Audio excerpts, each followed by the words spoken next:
Ya, saya sampaikan saudara bahwa statusmu adalah anak. Engkau dewasa atau anak kecil, di hadapan Bapa engkau adalah anak. That is your status Anda, status saudara. Posisi saudara bisa sebagai apapun juga, bisa di mana saja, tapi status tetap anak dan tidak pernah berubah. Tolong diingat, tidak pernah berubah sampai kapanpun. Engkau adalah anak, seberapapun usiamu, mungkin udah lanjut atau masih anak kecil, engkau adalah anak. Nah, ini akan penting sekali. Nah, mungkin beberapa di antara kita akan mikir, oke ya saya tahulah saya anak lah. Ya, saya berdoa juga saya bilang Bapa begini. Kita panggil dia Bapa. But remember, ini ada kaitannya dengan Old Covenant mentality dan New Covenant mentality. Nah, Old Covenant mentality adalah mental di mana orang tidak bisa bertindak atau menempatkan diri sebagai anak, tapi menempatkan diri sebagai hamba. Salah nggak? Mungkin tidak salah. Tapi, nanti kita lihat kenapa. Sekali lagi ingat bahwa saudara adalah anak, bukan hamba. Nah, saudara kalau lihat konteksnya di Alkitab ya, anak atau hamba ya, anak son, hamba itu servant. Atau kalau saudara lihat slave. Slave mungkin kalau di bahasa Indonesia, slave adalah budak, pelayan, atau ya pokoknya yang melayani. Nah, kita akan belajar apa bedanya anak, apa bedanya servant. Oke, Yohanes 1:12. Secara cepat, Yohanes 1:12. Ini dulu, karena ini penting sekali. This is gonna be your status. Boleh, can we have it up here, Axel? John 1:12. Nah, ini dia. Oke, tetapi semua orang yang menerimanya, nya huruf besar, berarti saudara tahu apa maksudnya itu ya. Tetapi semua orang yang menerimanya diberinya kuasa supaya menjadi apa? Hamba-hamba. No, supaya menjadi apa? Anak-anak Allah, yaitu mereka yang percaya dalam namanya. 1. Ini adalah bicara tentang lahir baru. Jika engkau percaya menerima Yesus sebagai Tuhan, posisimu adalah anak. Alkitab yang bilang. Injil Yohanes mengatakan, Yohanes 1:12. Nah, kembali sedikit ke perjanjian lama, saat manusia pertama diciptakan. Nah, kenapa saya selalu kembali ke Genesis? Karena pada saat saudara tahu tentang creation, tentang pada saat bagaimana Tuhan menciptakan manusia, saudara akan tahu untuk apa engkau ada di atas muka bumi, untuk apa engkau diciptakan. Dengan alasan yang sama. Nah, pada saat God, the Father, Allah Bapa menciptakan manusia pertama Adam, itu di mindsetnya dia menciptakan anak. Bukan dia cari hamba. Tidak, saudara. Dia sudah punya hamba, banyak sekali apa itu malaikat-malaikat. Alkitab berkata jumlahnya innumerable, berarti tidak terhitung. Hambanya udah banyak banget. Yang dia cari adalah anak. Jadi dia bikin manusia, si Adam itu dijadikan anak.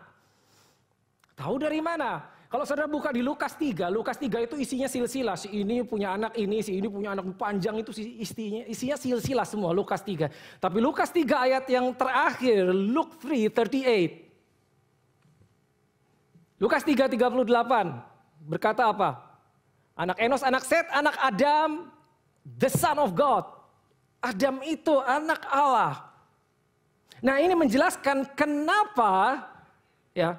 Jadi ingat ya saudara, ya itu adalah rencana. Allah Bapa membuat manusia itu anak. Jadi Adam itu posisinya anak.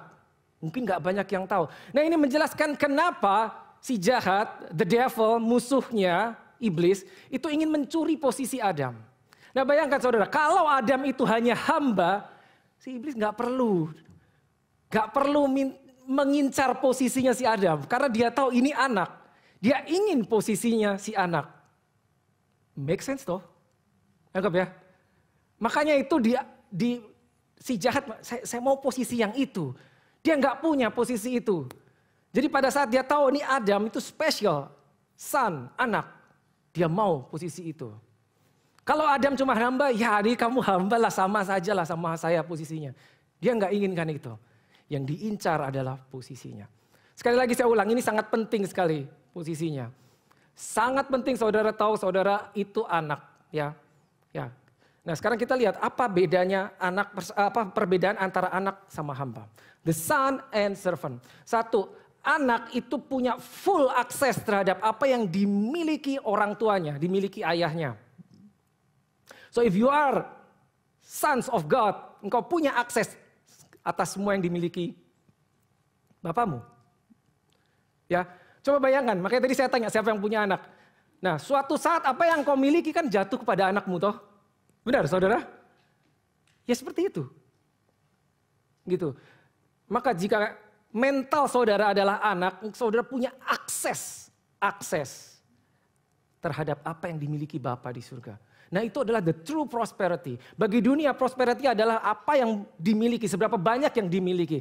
Tapi di Bible, the true prosperity adalah berapa banyak akses yang kau punya. Access is more important. Akses. Hamba tidak punya akses seluruhnya atas apa yang dimiliki tuannya. Itu satu perbedaan. Perbedaan lain apa? Anak itu akan memerintah bersama ayahnya. Nah, if your father is a king, raja, maka engkau juga raja. Maka engkau akan memerintah bersama bapamu. Tapi tidak dengan hamba. Hamba itu hanya disuruh, diperintah, bukan memerintah. Beda banget ya.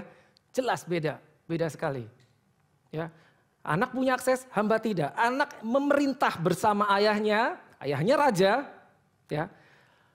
Hamba hanya diperintah. Ya. Beda sekali, ya. Anak selalu bersama ayahnya.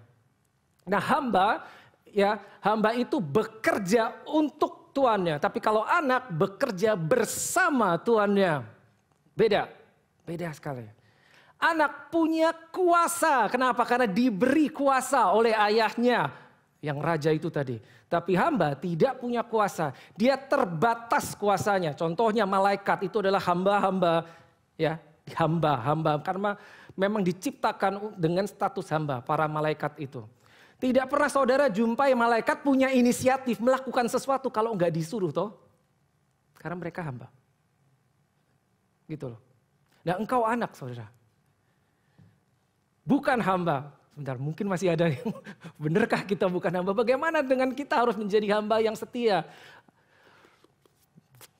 Oke, kita lihat ya, lanjut. Alkitab bilang apa tadi? Yohanes 1:12 kita udah tahu bahwa barang siapa percaya engkau adalah anak, diberinya kuasa untuk menjadi anak-anak Allah. Diberi apa saudara? Kuasa. Jadi engkau bukan cuma anak tapi engkau punya kuasa. Kuasa apa? Seperti yang Bapamu punya. This is awesome. Mungkin saudara belum nyadar seberapa besar yang diberikan kepadamu. Akses berapa besar yang diberikan kepadamu. Kuasa seberapa besar yang diberikan kepadamu pada saat kau tahu engkau anak. Ya, old covenant mentality, new covenant mentality berbeda. Nah sekarang gini, saudara kalau berdoa panggil Tuhan apa? Bapa toh?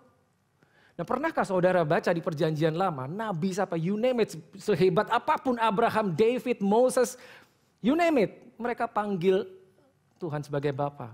Apa ada? Gak ada. Pernah saudara lihat adegan di Alkitab, malaikat mendatangi Allah, memanggil Bapa. Gak ada. Nama Tuhan di perjanjian lama itu banyak sekali. Dari mulai Elohim, saudara pernah tahu itu di perjanjian lama. Dari Elohim, El Shaddai, Jehovah. Lalu ada compound name, Jehovah Jireh, Jehovah Rapha, Jehovah Nisi. Saudara tahu itu semua. Adonai, semua di perjanjian lama. Itu adalah nama-nama God. Ya. Tapi di perjanjian baru cuma satu nama yang diperkenalkan oleh Yesus. Apa itu? Tuhan sebagai Father. Bahkan dia bilang selalu your father, your father, your father. Karena dia mau engkau dan aku tahu bahwa ini itu benar-benar Bapa. Nah bukan cuma istilah sebutan Bapa, tapi benar-benar ayahmu, your father. Gitu loh.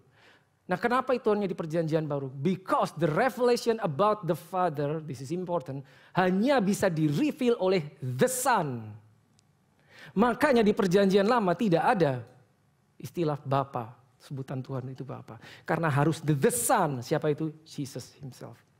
Hanya the Son yang bisa memberitahu. Bapamu, ayahmu, your Father. Dan seringkali karena kita berdoa seperti itu, maka saking biasa menjadi sesuatu yang meaningnya makin lama makin berkurang. Karena jadi biasa, tanpa tahu the true meaning, Bapa itu apa. Bapa itu sumber saudara. Kalau engkau dekat dengan Bapa, itu sumber segalanya. Source. Jika engkau dekat dengan source, engkau tidak akan perlu resource. Beda. Source itu sumber, kalau resource itu cuma supply. Jika engkau ada di dekat source atau tinggal dengan source, engkau tidak perlu resource. Kita lihat lagi di Alkitab. Mari kita buka Galatia 3:26, saudara. Galatians 3:26 bilang apa? Oke, saya harus cepat ngebut, saudara. Karena waktunya pendek sekali. Nah, ini dia. Sebab kamu semua adalah sons, anak-anak Allah, karena iman di dalam Yesus Kristus. So you are sons by faith in Christ. Galatia 3:26. Okay, let's go drop down to Galatians 4 verse 6, please. Galatians 4:6. Dan karena kamu adalah anak, maka Allah telah menyuruh roh anaknya ke dalam hati kita yang berseru, ya Aba, ya Bapa. Now, look. Karena kamu anak, maka, ya, 6, please. Ya, karena kamu anak, maka Allah telah menyuruh roh anaknya, which is apa? Holy Spirit ke dalam engkau. Pelan-pelan. Karena engkau anak, maka engkau diberi Roh Kudus, rohnya. Bukan terbalik, karena Roh Kudus turun atasmu, maka engkau menjadi anak. No, look at this. Karena engkau anak, maka engkau diberi roh ayahmu, which is Holy Spirit. Maka karena engkau punya Roh Kudus, saudara punya Roh Kudus, kita bisa memanggil Father terhadap God. Without Holy Spirit, sebutan ayah itu hanya sebagai istilah. Dan kita tidak akan pernah tahu bahwa status kita benar-benar anak. Kita cuma nyebut istilah. Sehingga kekristenan hanya menjadi agama. Wow. Betapa pentingnya toh. Langsung ayat 7-nya please. Now, jadi kamu, bukan saya ngomong saudara. It's in your Bible. Jadi kamu bukan lagi hamba, but melainkan anak. Dan jikalau anak, maka kamu juga adalah ahli waris. Maka tadi saya bilang bahwa engkau punya akses terhadap apa yang dimiliki bapamu karena engkau ahli waris. Nah tapi ini luar biasa. Perhatikan kalimatnya. Jadi kamu bukan lagi hamba. Garis bawahi kata lagi. Berarti apa? Kalau saya ganti kalimatnya begini. Jadi kamu bukan hamba. Sama jadi kamu bukan lagi hamba. Bedanya apa? Beda kan? Kamu bukan lagi hamba, berarti kamu pernah jadi hamba. Nah, apa maksudnya? Ya, itu loh. Jadi kamu bukan lagi hamba, berarti dulunya kamu hamba. Melainkan, melainkan anak. Jelas ya, you are not servant but sons. Mungkin masih ada yang bertanya, tapi gimana bukan kita harus melayani sebagai hamba? Ntar dulu, sebentar, jangan protes dulu. Nanti sampai situ. Oke, bukan lagi hamba. Berarti tadinya hamba. Nah kapan engkau menjadi hamba? Dan kapan engkau berubah menjadi anak? Begini saudara, kalau saudara baca Roma 5, kita tahu semua manusia dilahirkan born into Adam. Jadi setiap orang lahir langsung masuk ke lahir di atas bumi ini, itu yang dibawa DNA Adam. Bukan DNA Kristus. No, bukan. DNA Adam yang sudah terkontaminasi dengan yang namanya SIN. Sin atau dosa. Siapapun, you name it, lahir ke dunia itu membawa DNA itu. Ya, dan saudara tahu Adam kehilangan posisi sebagai anak pada saat dia jatuh ke dalam dosa. Ya, Genesis 3. Tadinya dia anak, yes. Tapi karena dia menyerahkan kuasanya, otoritasnya kepada ular, si jahat itu, maka itu pindah semuanya. Sehingga semua generasi di bawahnya dia itu berada di bawah perhambaan.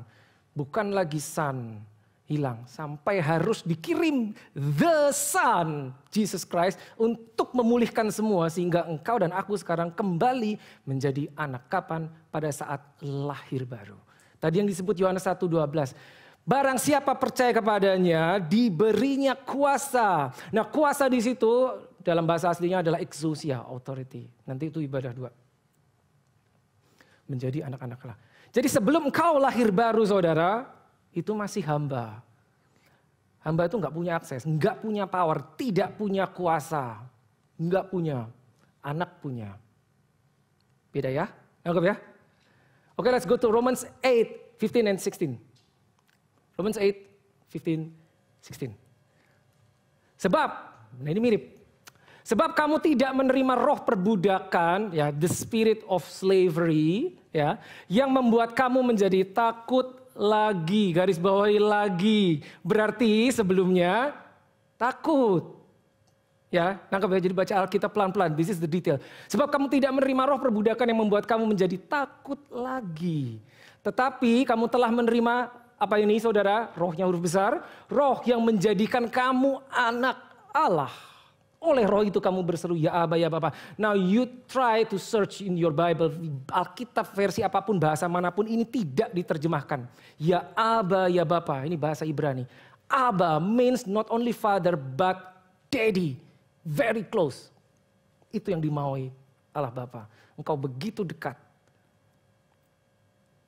Tidak ada boundaries. Apa yang Bapa tahu, kita harus tahu. Itu yang dimaui dia.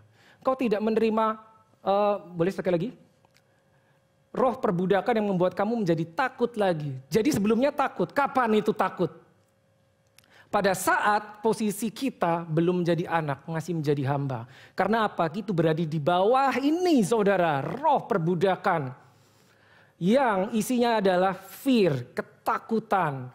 Nah saudara bisa bayangkan, ya di sini, tetapi kamu telah menerima roh yang menjadikan kamu anak. Ya.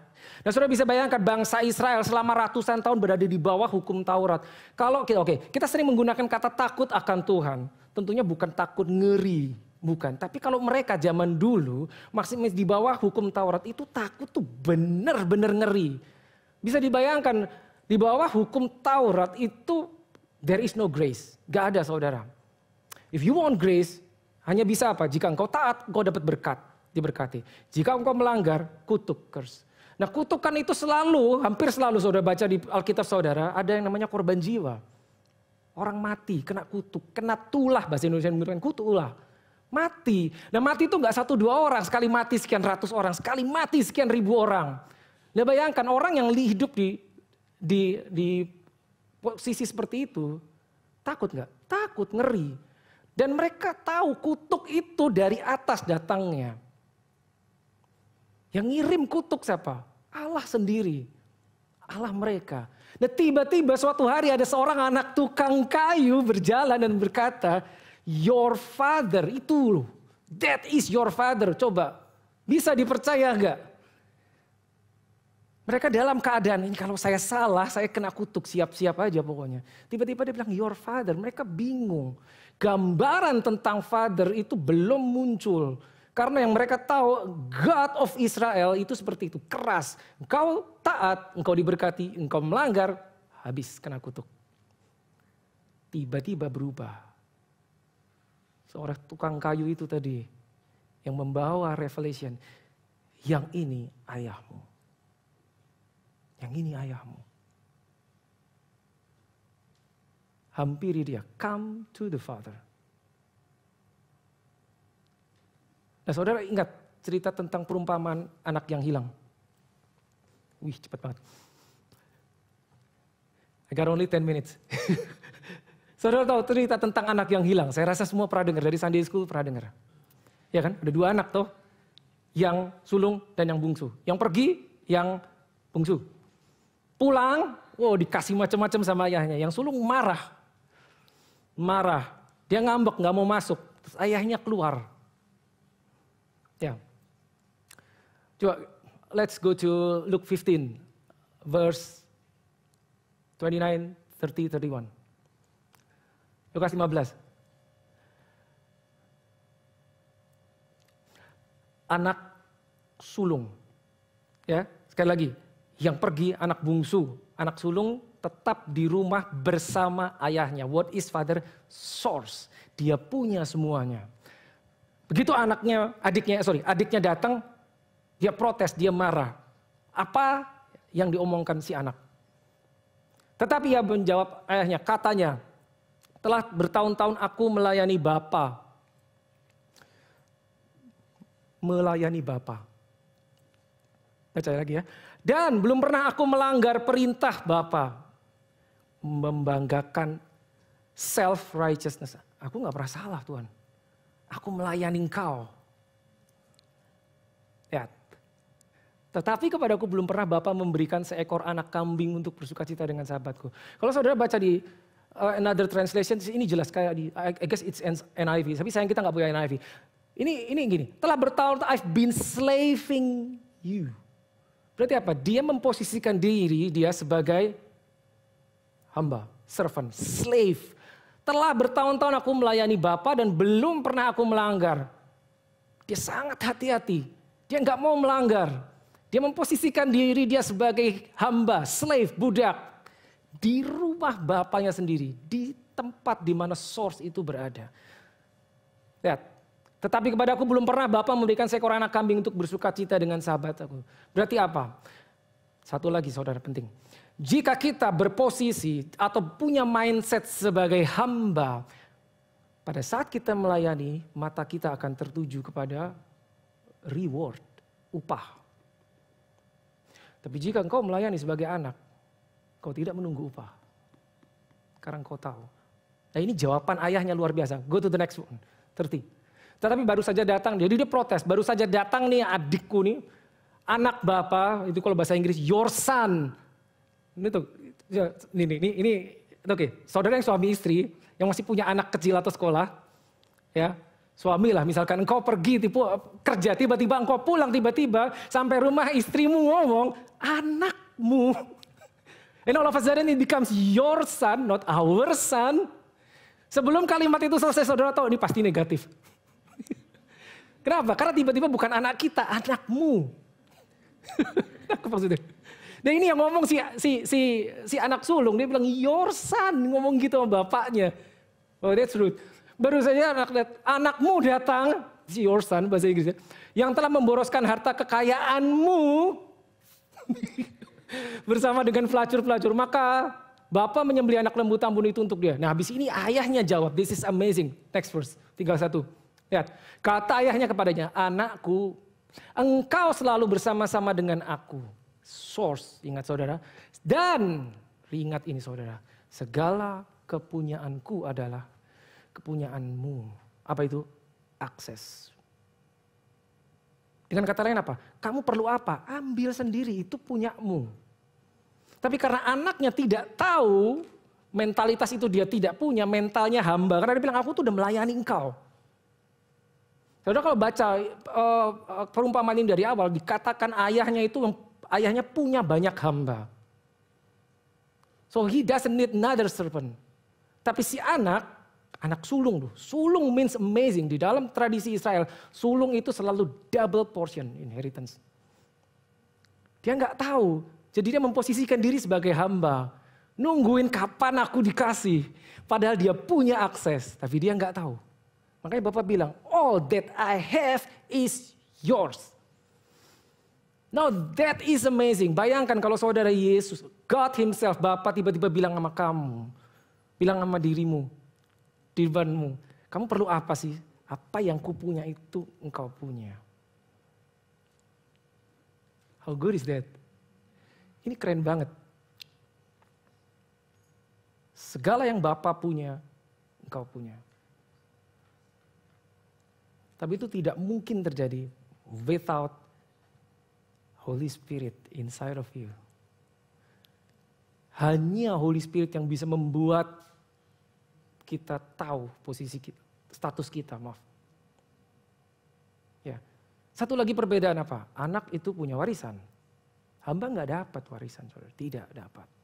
Warisan kita apa? In Christ Jesus. Segala apa yang Yesus punya, kita punya. Itu warisan kita. Now this is crucial. Kenapa? Karena jika kita tidak tahu, saudara, jika saudara tidak tahu posisi status saudara sebagai anak, itu yang akan diutak-atik musuhmu. Musuhmu. Diutak-atik oleh musuhmu. Dia akan berusaha menyerangmu di titik itu.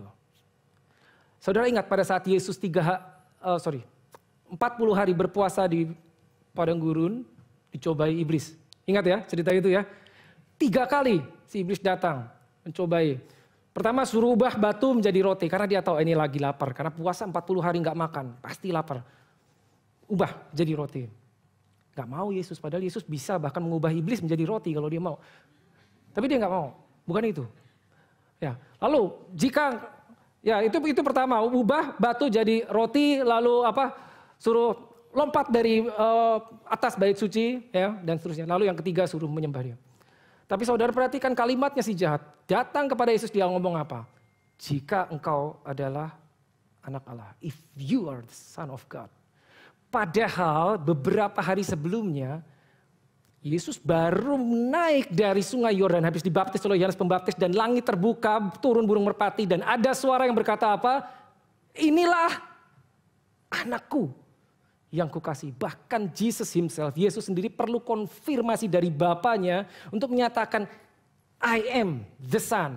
Ini anakku yang kukasihi. Kepadanyalah aku berkenan. Hamba nggak pernah dibilang begitu, hanya anak. Iblis tahu itu dan itu yang diserang. Itu yang diserang. Jika engkau adalah anak Allah, ubah batu ini jadi roti. Jika engkau adalah anak Allah, lompat dari sini. Jika engkau, jadi itu kata itu yang dipakai untuk menyerang Yesus. Dan dia akan pakai perkataan yang sama diarahkan kepada kita. Kalau kita tidak tahu. Saya harap saudara sudah mulai paham pentingnya apa? Pentingnya apa? Ya, bukan cuma masalah kepemilikan, kita punya apa yang Bapak kita punya, tapi untuk bisa bertahan ya terhadap musuh-musuhmu, engkau perlu tahu statusmu. You are sons. Coba katakan kiri kanan, kamu anak. Katakan kiri kanan, kamu anak. Oke, say it like you mean it. Ya, Anda ingat baik-baik, kamu anak. Kamu anak apapun. Nah, saudara pernah nggak dengar ada istilah mantan suami? Ada toh, mantan istri, ada mantan anak? Ada. Sekali engkau anak, sampai kapanpun engkau tetap anak. Jadi statusmu nggak akan berubah. Tidak akan berubah. Solid. The problem is jika nggak tahu. Itu yang jadi problem. Galatians 4:1. Kalau nggak tahu itu problem. Ya, Galatia 4:1. Galatia 4 ayat 1. Oke. Yang dimaksud ialah selama seorang ahli waris. Nah, tadi ingat ya. Anak itu punya warisan, inheritance. Yang dimaksud ialah selama seorang ahli waris belum akil balik. Nah, belum akil balik ini kalau saudara baca nanti ya di King James. Can we have the King James version please? Galatia 4:1. Oke, saya bacakan yang King James. Oke, now I say that the heir, ahli waris, as long as he is a child, masih kecil. Bahasa Indonesia tadi menggunakan kata belum akil balik, saya nggak tahu kenapa translation demikian. Belum akil balik, masih, he is a child, masih kecil, immature, belum dewasa. Ya, different nothing, tidak berbeda from a servant, dari seorang hamba. Though he be the Lord of all, meskipun dia punya seluruhnya. Boleh kembali ke versi bahasa Indonesia, Galatia 4 ayat 1. Ya. Yang dimaksud ialah selama seorang ahli waris, apa itu anak, ya saudara dan saya, belum dewasa, sedikit pun ia tidak berbeda, berarti apa? Sama persis, nggak ada bedanya dengan seorang hamba. Sungguh pun ia adalah tuan dari segala sesuatu. Now remember, tuan dari segala sesuatu. Kenapa? Dia punya semuanya. Belum akil balik, karena masih kecil. Nah saudara bayangkan, yang punya anak SD siapa? Boleh tahu? Oke, nah Pak Andri punya anak SD. Tiba-tiba misalkan Pak Andri anaknya, Pak, saya minta mobil dong. Saya minta mobil. Saya lihat tuh di film tuh enak, gua bisa balap-balapan itu kebut-kebutan di jalan. Dikasih nggak Pak? Masih SD. Gak dikasih, enggak lah. Kenapa? Belum dewasa. Meskipun suatu saat, ya mobilnya berapapun apapun itu akan menjadi milik anaknya. Tapi karena belum dewasa. Anggap maksudnya saudara, selama seorang ahli waris belum dewasa, maka dia tidak berbeda sama sekali dengan seorang hamba. Berarti apa? Warisan nggak ada, Nggak ada, padahal seharusnya ada. Harusnya punya, harusnya dapat. Selama belum dewasa. Nah, kata belum dewasa itu berarti apa? Sebuah proses. Seorang lahir jebret tidak mungkin langsung dewasa. Ada proses yang harus dilalui sampai dia tumbuh menjadi dewasa. Oke?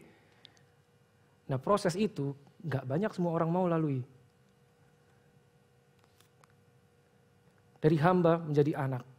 Alkitab yang bilang, belum dewasa, kamu anak, iya betul statusmu anak, tapi kamu nggak ada bedanya sama hamba.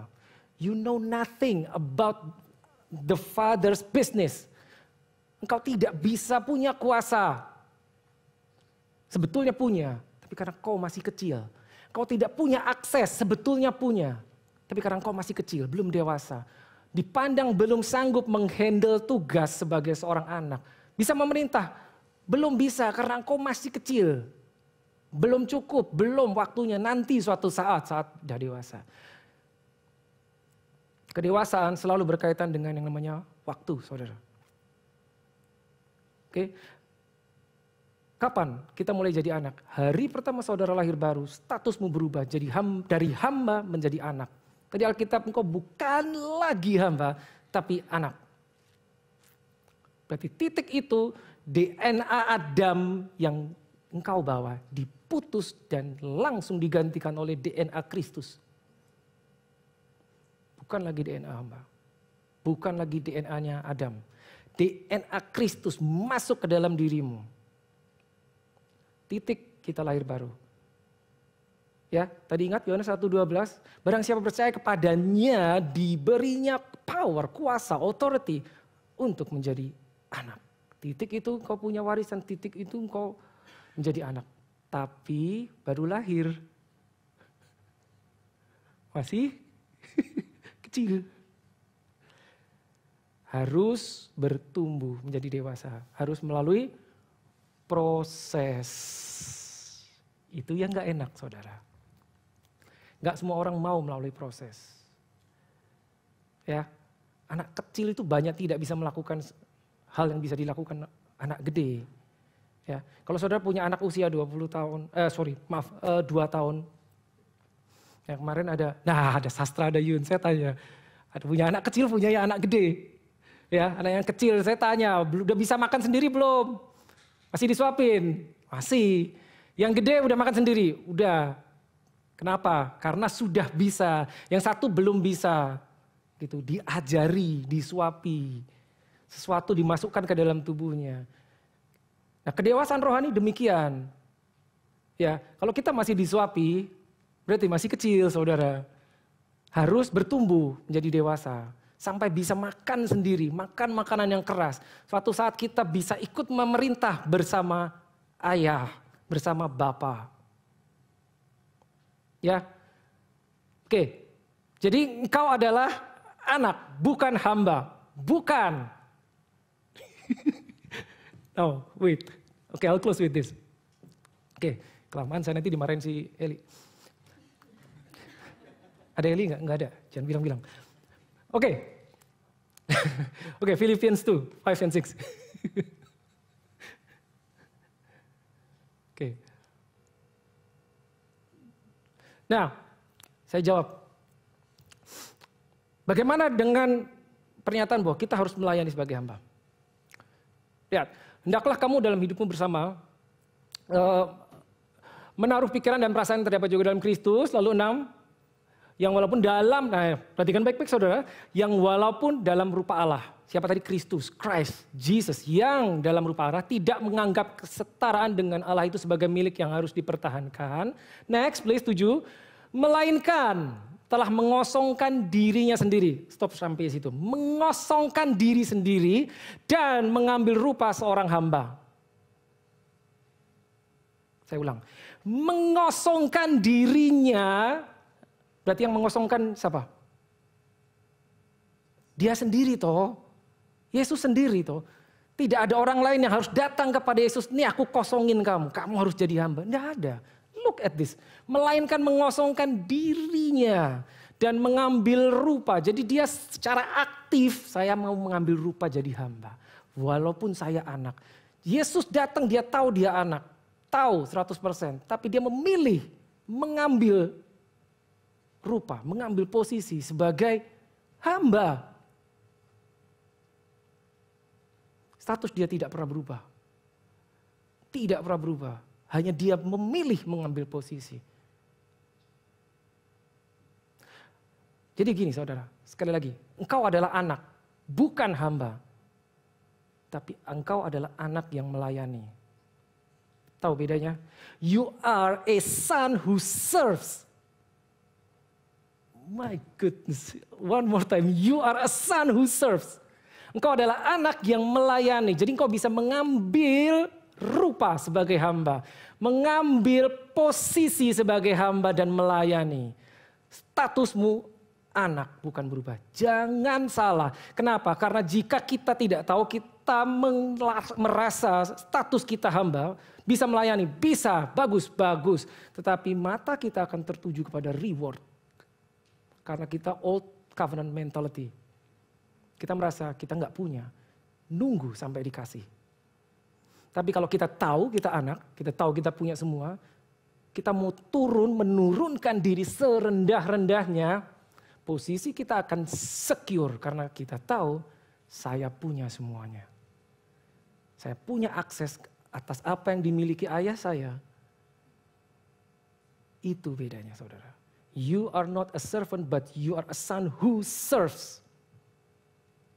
Beda banget, beda sekali. Secure, posisimu secure. Secure, benar-benar secure. Karena kau tahu, tidak akan berubah. Ada yang tidak berubah. Posisi mau melayani dalam bentuk apa dimanapun juga, tapi engkau anak. Itu nggak berubah, itu nggak berubah. Maka secure. Saya digoncang, nggak bisa digoncang. Ingat, itu yang akan diutak-atik musuhmu. Mungkin beberapa masih syok, kita punya musuh, punya. Tapi saya nggak bisa jelaskan sekarang. Nanti ibadah kedua saya jelaskan. How to operate in your power and authority. Karena hanya son yang punya power and authority. Oke, tim musik boleh kembali. Waktunya habis. Yes, pas. Thank you Lord Jesus. Arahkan hati kami kepada. Karena kami tahu kami di dalam Engkau. Di dalam Engkau. In Christ Jesus, through your spirit. Mari saudara angkat kedua tanganmu. Arahkan hatimu. Anak-anak Bapa yang ada di tempat mahat ini. Arahkan hatimu. Receive the best from Him. The Lord bless you and keep you. The Lord make His face shine upon you and be gracious to you. The Lord lift up His countenance upon you and give you peace. Biarlah berkat dari Bapa Allah yang Maha Kuasa di dalam anak yang tunggal Yesus Kristus dan persekutuan dengan Roh Kudus saat ini turun atasmu. Tinggal tetap mulai sekarang sampai selama-lamanya. Thank you Lord Jesus. Bagi semua kita yang percaya sama-sama kita katakan amin. Glory to God. God bless you all.